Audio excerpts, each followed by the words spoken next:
serikali imeendelea kuongeza fursa za masomo na elimu ya ufundi, fursa za mafunzo na elimu ya ufundi na mafunzo ya ufundi stadi nchini na kusimamia ubora wa elimu hiyo sawa sawa na sera ya elimu ya mwaka 2014 toleo la 2023, ikiwa na kauli mbiu elimu na ujuzi ndio mpango mzima, sera iliyozinduliwa mwezi Februari 2025 na Rais wa Jamhuri ya Muungano wa Tanzania Mheshimiwa Dr. Samia Suluhu Hassan. Sera hii ina lengo la kuwa na mfumo wa elimu na mafunzo unawezesha kumwandaa Mtanzania mwenye maarifa, stadi na mtazamo chanya utakaomwezesha kuchangia katika kuleta maendeleo endelevu ya taifa letu. Katika kutekeleza sera hii na kwa mikakati mingine mbalimbali, serikali imeongeza uwekezaji katika vyuo vyetu vyote, ikiwa ni pamoja na chuo hiki, taasisi ya teknolojia ya Dar es Salaam DIT, kwa kuwekeza kwa mfano shilingi dola za Kimarekani milioni 90 kwenye taasisi hii, ambazo kampasi ya Dar es Salaam imeweza kujenga kituo cha umahiri cha kikanda cha mafunzo ya TEHAMA maarufu kama Rafiki, na pia kampasi ya Mwanza imejenga kituo cha umahiri cha uchakataji bidhaa za ngozi. Taasisi hii pia ni miongoni mwa taasisi zilizonufaika na mradi wa TELM wa awamu ya pili wenye thamani ya euro milioni 10.7, fedha ambazo zitatumika katika kuboresha mazingira ya kujifunzia.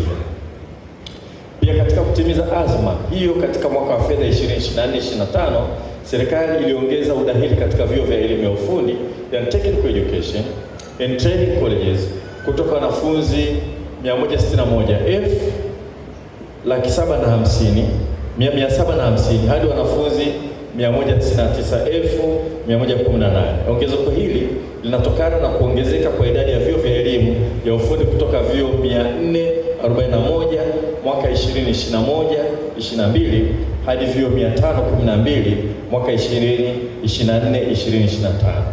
Na tukumbuke pia kwa maelekezo ya Rais wetu Mheshimiwa Dr. Samia Suluhu Hassan, serikali imeanza kutoa mikopo kwa wanafunzi wanaochukua mafunzo ya diploma katika vyuo hivyo. Tumpongeze rais wetu. Na katika mfumo wa elimu sasa hivi wa ufundi na ufundi stadi, kuna mageuzi makubwa yanakuja. Taasisi hii imefikia kuwa taasisi ya elimu ya juu ya teknolojia, inatoa tuzo katika level mbalimbali, lakini serikali imekusudia na imeshaanza kujenga polytechnics ambazo zitakuwa zinatoa diploma tu pamoja na vyeti vya form 6.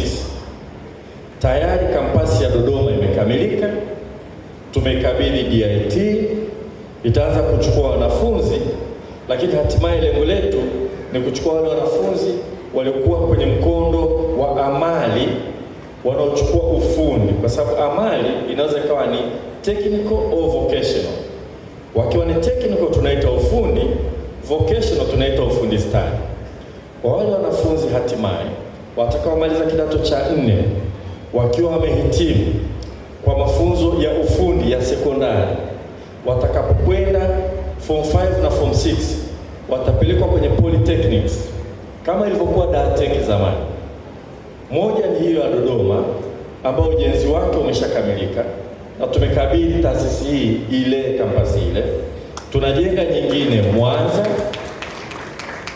tunajenga nyingine Kigoma, tunajenga nyingine Mtwara, itajengwa nyingine Morogoro na nyingine Zanzibar, ili uko mbele ya safari wanafunzi wanaotoka technical secondary school waende high school kwenye polytechnic, wasome miaka 3, watoke na diploma pamoja na cheti cha form 6. Wakija hapa ni kuchukua degree moja kwa moja, wakienda University of Dar es Salaam ni kuchukua degree moja kwa moja.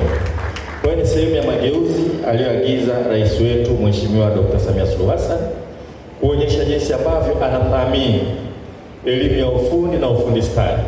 Kwa ujumla wake tunasema mafunzo ya amali au elimu ujuzi, ambayo inaandaa vijana wetu waweze kujiajiri, waweze kuajirika kirahisi baada ya kuhitimu katika masomo hayo. Kwa hiyo wahitimu, fursa zipo, mnaotaka kuendelea kusoma, kujiandaa, kutakuwa na ajira za kuwa wakufunzi katika hizo polytechnics ambazo tunazijenga nchi nzima. Ndugu wageni waalikwa, mabibi na mabwana, serikali imeendelea kuimarisha ushirikiano na nchi mbalimbali kwa lengo la kuhakikisha wataalamu wetu wanapata uzoefu na ujuzi wenye kuendana na mahitaji ya sasa na ya kimataifa katika eneo hili. Nawapongeza DIT kwa kuwa na ushirikiano na taasisi za elimu kutoka nchi mbalimbali ikiwemo China, Ethiopia, Urusi, Ufaransa, Uganda, Uturuki, Kenya, Korea, Marekani, Italia, Ireland, Cyprus na Afrika ya Kusini. Nawashukuru sana kwa hatua hii.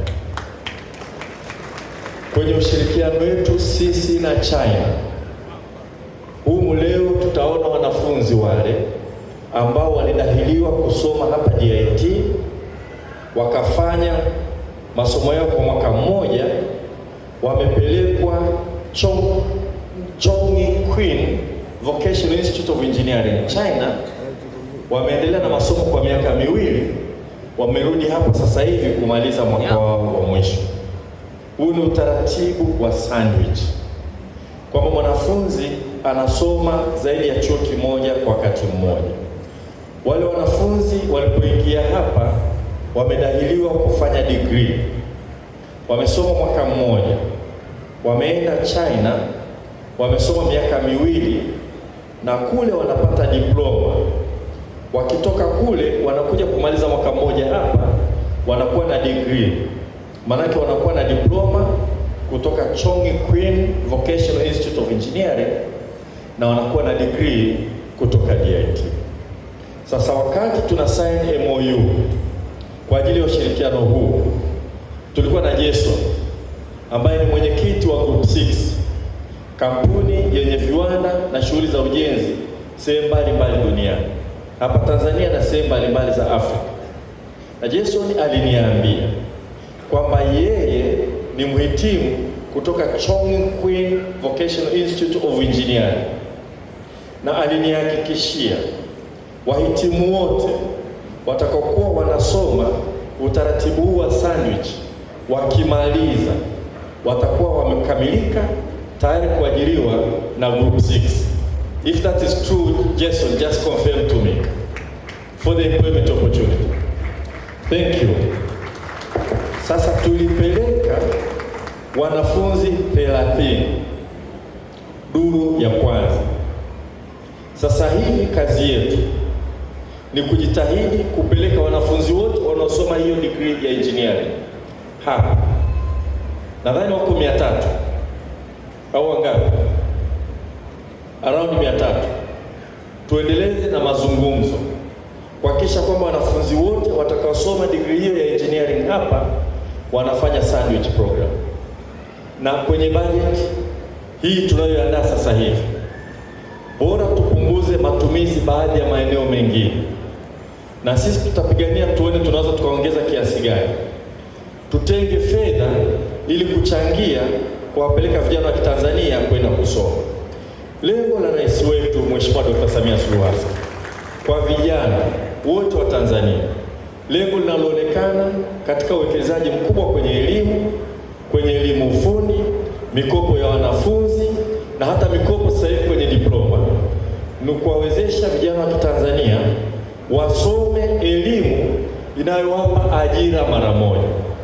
Kwa utaratibu huu wa Group 6 ambao walituahidi na kwa MOU tuliosaini, sasa hivi sisi tumekusudia na chimbuko litoke DIT kuhakikisha vijana wote wanafanya engineering hapa waingie kwenye utaratibu wa sandwich, ili Group 6 na makampuni mengine yote ya Kichina ya construction yaliyoko Tanzania, yaliyoko Nigeria, yaliyoko Senegal, yaliyoko Afrika Kusini yaweze kuajiri hawa vijana wapate ajira mara moja.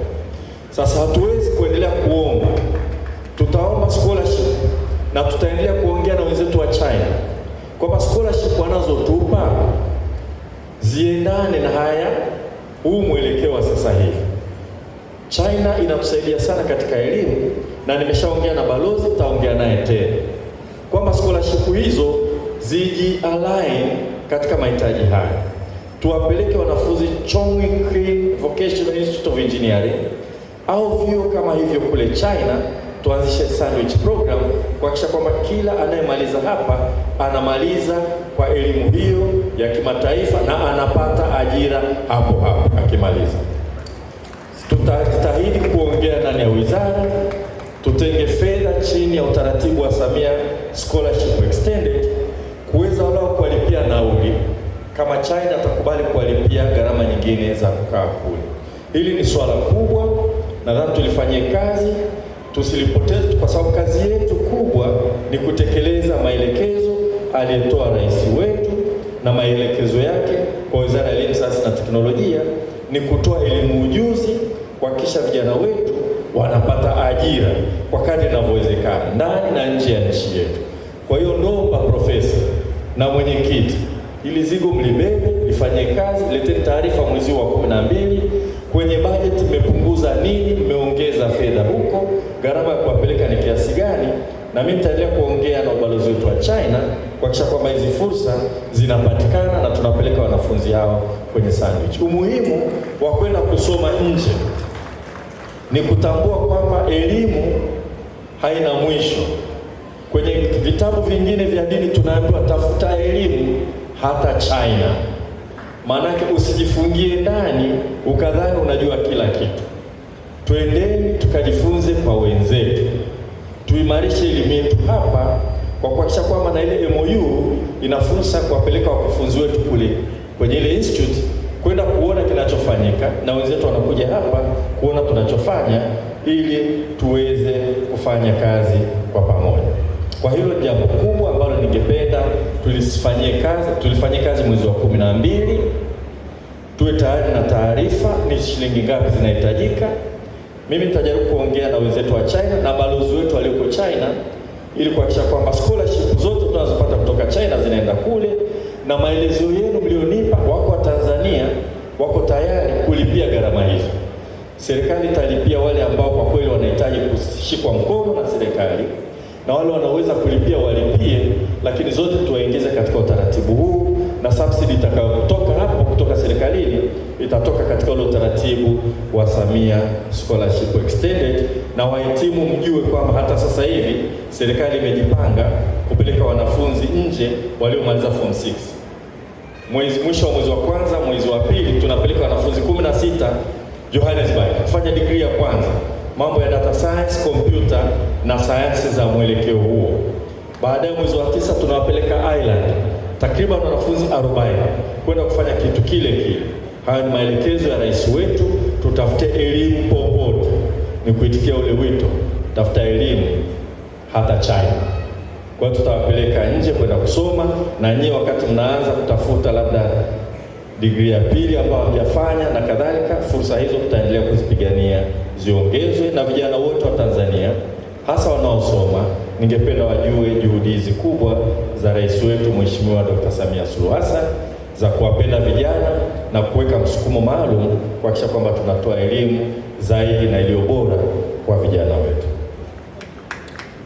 Ndugu zangu, nimejulishwa pia kuwa pamoja na kutunikisha shahada na stashahada mbalimbali, leo hii pia nitatoa zawadi kwa wabunifu bora ambao wameshinda baada ya kushindanishwa na wenzao katika kubuni teknolojia mbalimbali zinazolenga kutatua changamoto za kijamii.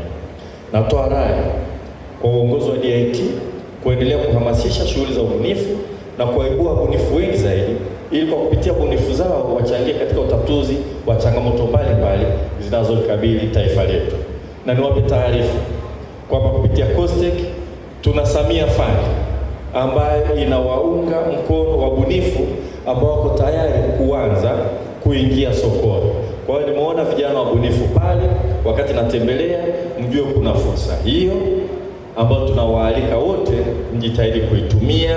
Wako watu ambao tayari wameshanufaika na fedha hizo, na tungependa tuone wengi zaidi wananufaika. Na mnajua rais wetu ameagiza ndani ya siku 100 tangu aapishwe kutakuwa na bilioni 200 kwa ajili ya kusaidia vijana wajasiriamali na wabunifu wanaweza kupitia humo na wanaweza kupitia katika COSTECH kunufaika na agizo hilo la rais wetu.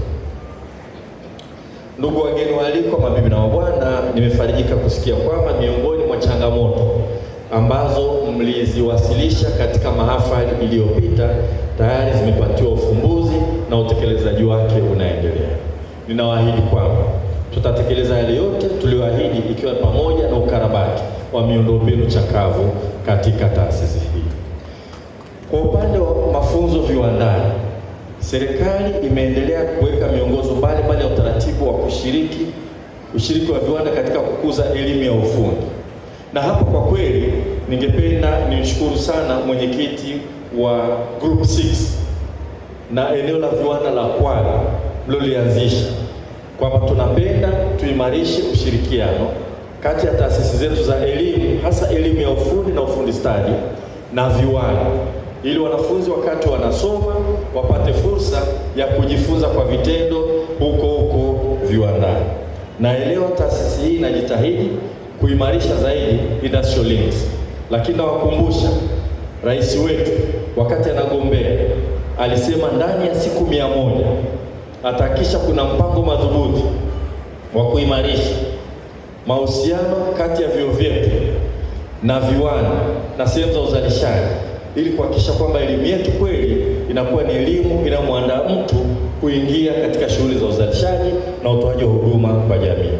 Na leo napenda kutangaza rasmi kwamba sisi tayari tumejipanga, Wizara ya Elimu, Sayansi na Teknolojia, kuanzia vyuo vikuu vyote, na tayari tuna MOU kati ya VETA na industries mbalimbali, na tutazindua mpango huo kabambe kuhitimisha kuhakikisha kwamba tunatekeleza ahadi ya rais wetu. Ndani ya siku 100 mwezi Januari tutazindua mpango kabambe, utahusu DIT, kuimarisha utaratibu mlionao, utahusu vyuo vikuu vyote hapa nchini, utahusu taasisi zote za elimu na utahusu VETA, na mpango huu utatekelezwa ili maono ya rais wetu kwamba elimu yetu iwe na vitendo vile iunganishwe na uzalishaji, iunganishwe na juhudi, itekelezwe kikamilifu. Lakini napenda kuwashukuru DIT kwa sababu tayari mmeanza utaratibu huu. Mtakuwa katika mpango huo. Tunachohitaji kufanya ni kuongeza kasi. Lazima tuonyeshe kwamba ahadi ya rais wetu inatekelezwa na inatekelezwa kwa kasi, na ndani ya siku 100 sisi Wizara ya Elimu, Sayansi na Teknolojia tutakuwa tayari. Taratibu zinakamilika, tutazindua mwezi Januari na shughuli itakuwa inakwenda bam. Ndugu wageni waalikwa, mabibi na mabwana, serikali ya awamu ya 6 chini ya uongozi wa rais wetu Mheshimiwa Dr. Samia Suluhu Hassan inalenga kupiga vita umaskini kwa kuweka mazingira mazuri kwa wahitimu wa vyuo vya elimu ya juu ikiwemo DIT ili waweze kujiajiri. Mheshimiwa Rais pia amelikazia jambo hili katika hotuba yake ya kufungua Bunge la 13 la Jamhuri ya Muungano wa Tanzania jijini Dodoma, kuwa serikali itaanzisha kanda za kuendeleza ujuzi zitakazowezesha vijana kupata ujuzi unaohitajika katika makampuni ya sekta binafsi sawa na dira ya maendeleo ya 2050. Jambo hilo linawezekana endapo wahitimu wetu watakuwa na moyo wa udhubutu wa kuanzisha biashara, makampuni na viwanda kwa kutumia elimu na ujuzi walioupata. Ndio maana sasa hivi katika mageuzi ya elimu, wale walioko form 1 mpaka form 4 sasa hivi wanaotumia mtaala mpya lazima wasome somo la biashara. Hili ni somo la ujasiriamali. Kwa hiyo chochote unachokisoma tunakuandaa vile kama unataka kuanzisha kampuni, unaanzaje? BRELA hivi ni nini? Team number ni nini? Unawekaje kumbukumbu za fedha? Fursa za mikopo zikoje?